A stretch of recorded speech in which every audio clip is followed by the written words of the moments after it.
Today, I'd like to talk about what imbalanced hormones might look like in everyday life, because we hear a lot about hormones today, and then it gets us thinking like, well, maybe my hormones are imbalanced. Maybe that's the problem.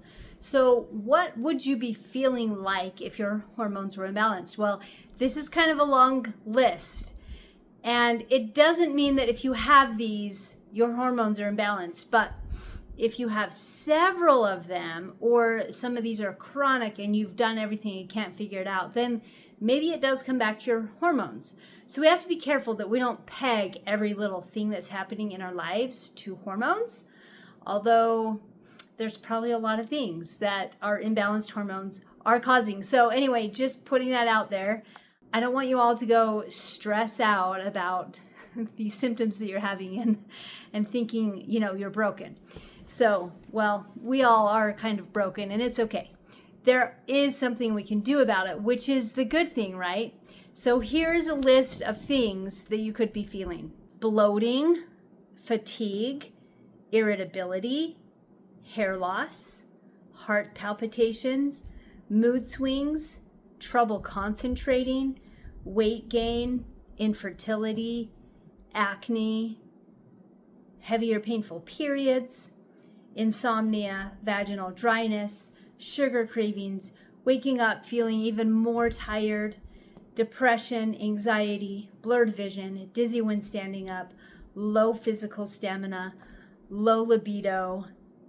All right, that's a big list, right? Doubtless you've encountered one or more of those symptoms, probably many of them at the same time, but did you ever really think about blurred vision or feeling dizzy with your hormones? So there could be a connection there. And some of us think, well, we just want to shut down this system, and so we're going to go fix it, right? We're going to go get a hysterectomy, we're going to get on the pill, we're going to put in an IUD, which is also birth control, but it also does have that slow drip of progesterone, just kind of shuts down your other hormones. And that's tough. That's tough on your system, and there's going to be side effects along with that, just so you know. So we don't really want to go shut down our systems. And if you're in this boat where you're like, my hormones are off, I don't really want to go that route where I shut down the hormone system, but my system is kind of broken. Or you hear those symptoms and you're like, oh, some of those, like a little light bulb went off, like maybe this is my hormones. There is a natural way to take care of it. And it starts with getting to know your cyclical nature. We are cyclical creatures, if you will. We live on a planet with the sun and the moon, and so we have our daily rhythm, which is a circadian rhythm, and all men and women and most animals run on this circadian rhythm. But as women, we also have the infradian rhythm, which is a 28-day cycle. Imagine that. It kind of mimics the moon, because every 28 days, the moon is back to where it started. But in the meantime, you've got 4 distinct phases. And within each of those phases, the moon is slightly different every day. Well, that's the same with our hormones. With men's hormones, they have rises and falls throughout the day, and then it starts over. With women, we have rises and falls throughout the month.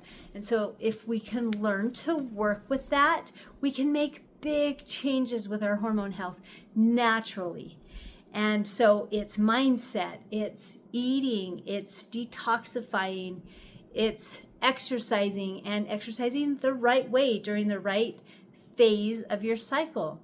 Because your cycle isn't just your period. A lot of people think it all just has to do with your period, and that's phase 4, which is only one of the phases of your cycle. And we like to talk about all of them in depth and really help you get to the root cause of what is going on with your hormone cycle. So if you want to know more information about hormones, you know where to look, you know what to click. Come check us out. We'll give you lots of really great tips for your hormone cycle.